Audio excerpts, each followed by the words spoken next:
once again to the Moment of Marriage Lesson 316 with Jesse Oiron Eziako. I say good evening, good afternoon, good morning, depending your location. But I have a very fast information that I want to share with you. And this in particularly will concern the singles. There is a saying that says that when preparedness meets opportunity, success is inevitable. The same thing is applicable in the journey of relationship. And within a few minutes, I want to share with you living your life as a single person while waiting for Mr. and Mrs. Right. As a single person while waiting for Mr. and Mrs. Right, how do you ought to live? How do I ought to live? How do I manage? What are the things I should occupy myself with? Because it can be regretting that after you have waited and finally you married and you are regretting in that marriage and seeing it that you did not prepare. And also, I will always say this, like Dr. Kingsley Okonkwo will always say, he said that single phase is an exciting moment. He said, maximize it if you really want to enjoy your marriage season. I want you to know there are some things you need to occupy yourself with while you are waiting for Mr. and Mrs. Right. Number one thing is focus on your personal development. Grow yourself. Grow yourself. Somebody came to me. He said, I am still praying that God will send to me the right man, the best woman. And I said to the person, stop praying, pray and ask God to help you to make yourself the best husband, the best wife. By so doing, you will attract the best wife and the best husband. Say, because if you keep praying that God will connect you to the best wife material, the best husband material, and you yourself, you are not the best wife material or best husband material, it is a problem. As a single, while living your life, focus on your personal growth. Invest in yourself. Use your time to work on your personal development. Pursue your educations, pursue your careers, learn new skills, and cultivate hobbies that brings you joy and fulfillment. I want to add to this last statement. Enjoy yourself. Part of investing in yourself is enjoy yourself, enjoy your time. Get yourself occupied with the things, with practices, with hobbies, with entertainment, self-entertainment that will make you happy. Develop new skills. Be serious with your school. Be serious with your study. When you see, I am speaking from experience, it is not easy to go to school as a married woman because I know my wife was doing her master's while we were married and she gave birth few days after she submitted her project in UNILAG. It was something else. And also now as a student, I'm speaking to you, I'm a student in Ekiti University. It's not easy, but as a single, you have less distractions than those who are married. So use that time wisely, develop yourself, grow yourself, invest your time on things that are meaningful, on new skill, on hobbies, and enjoy your life.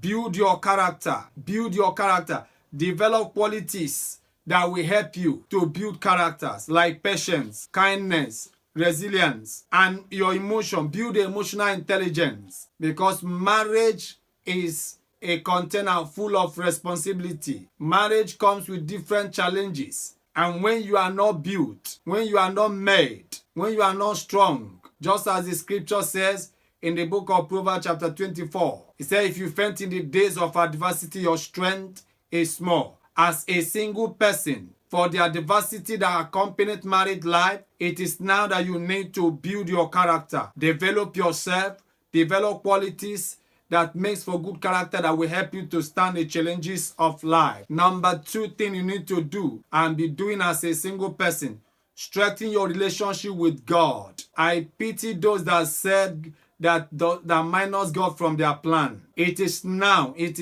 Paul was speaking in the book of Romans chapter 7. He was speaking in the book of Romans and also in the book of 1 Corinthians chapter 7. Paul says that your marriage should be occupied with how to please the Lord. The unmarried.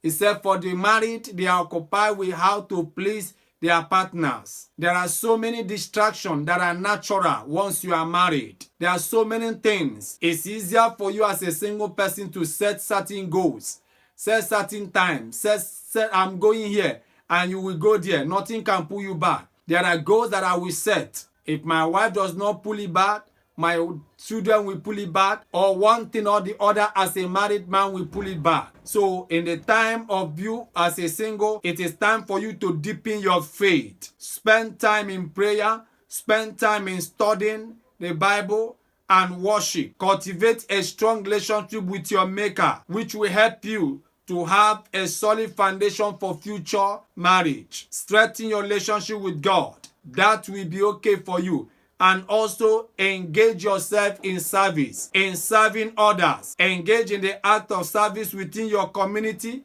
within your church, within your areas. All this can bring purpose and perspective to your life. As well, this can also connect you to the like mind. Bible says that find a wife, find a good thing and obtain a favor. Even that before you will be found as a woman, you must, though you are beautiful, though you are qualified, you must engage yourself in act of service in your community, in your church. That might even be a connecting point to the like mind. Number 3, as a single, while waiting for Mr. or Mrs. Right, cultivate a healthy relationship. Build a strong friendship. Who are your friends? No man is an island. Build a strong friendship. Invest in meaningful friendship that support and encourage you. Don't spend your time with people that devalue you. Don't spend your time. When you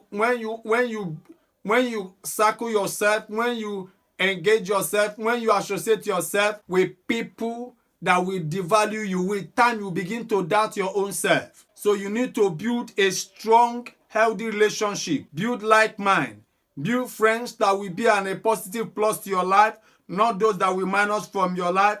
Surround yourself with people who share your values and people will help you to grow. Maintain a healthy relationship. Maintain a healthy barrier. Learn to set barriers and respect boundaries in all your relationships. For those of you who are involved, know there should be barrier. As a single person, you don't get involved in a fornication. It's not good for you. Outside what the scripture says is not good for you. You get yourself involved in fornications and you are expecting to have a glorious future marriage. It is impossible. Set a barrier. When you are entering into friendship, define it. Let it know what you are going into. That will help you. And also, the 4th thing you should be doing, pursue your passion and interest. Pursue your passion and interest. What are the things you love doing? What are the things you enjoy doing? What are those things that interest you, that makes you happy? Engage in it. It could be hobbies. It could be sports. Any kind of interest. Whether it is travel, whether it is art, whether it's sports, whether it's volunteering to do some certain kind of service. I want you to get yourself engaged in it. This pursuit make your life richer and more enjoyable. When you get yourself involved and you begin to pursue the things that makes for your passions, the things that interest you, the things that gives you joy and fulfillment as a single person, you may not know that you are building a future of joy. Also explore new opportunity. There are some risks you can take. There are some travel you can make as a single person. You may not have time to make it when you are married. So there are things you need to explore now. Explore new opportunities. Be open to trying new things.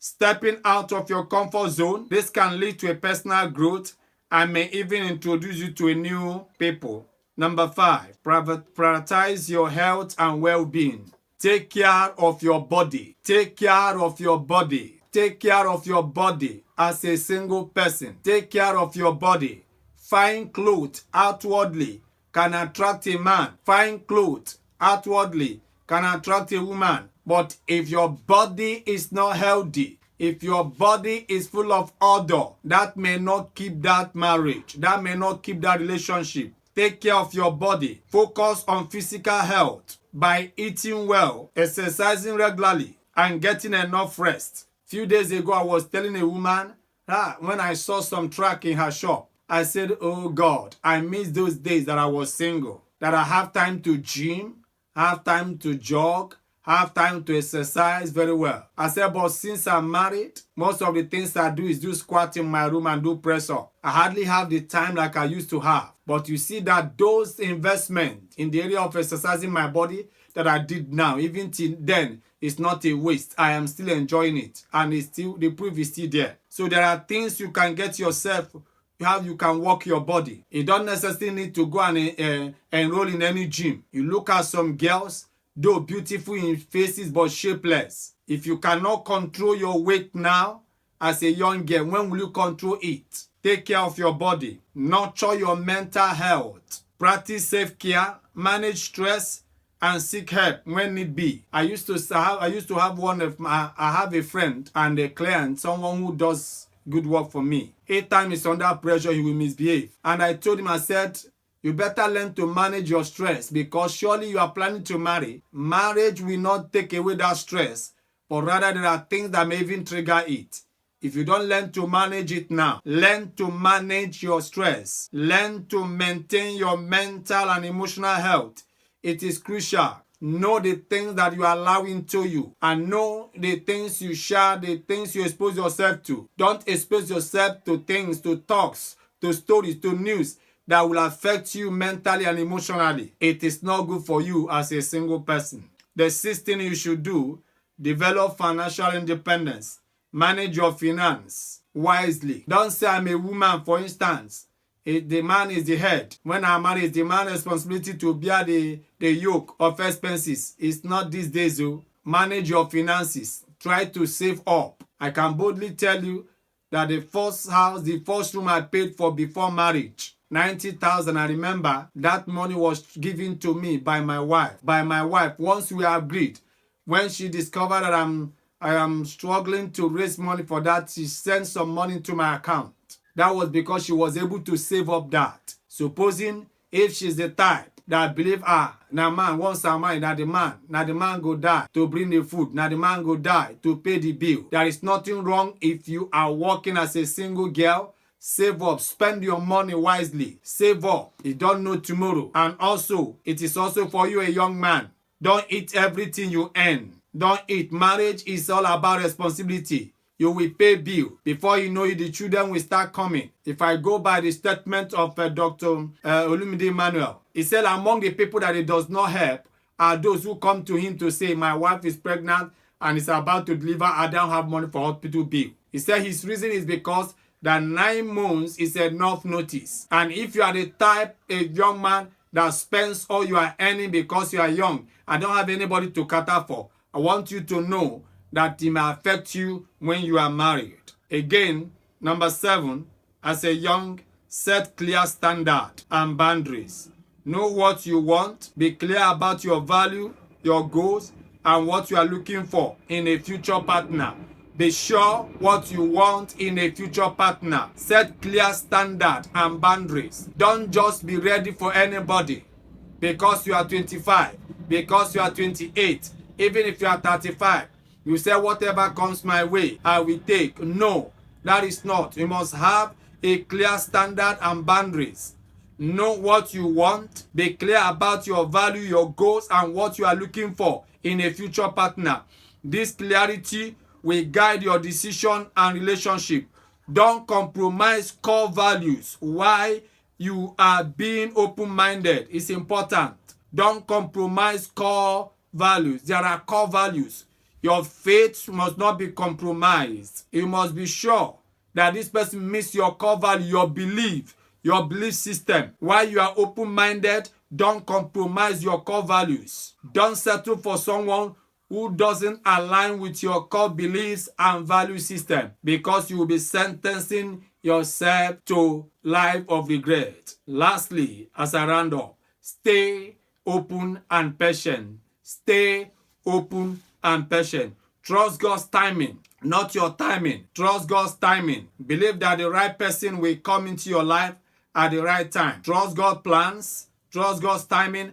Don't rush into relationship out of impatience or pressure. Be careful, because many have rushed in and they are planning to rush out. And I'm begging you, as a single person, It is exciting to have a single life. If you can manage your single life well, I stand to tell you, you will have a glorious married life. I plead with you once again, if this program has blessed your life, please share it with those that you need it. Share it in the appropriate platform and make time to go to YouTube and search for Marriage Discovery channels. You will watch more of our videos there. God bless you. I love you. See you some other time.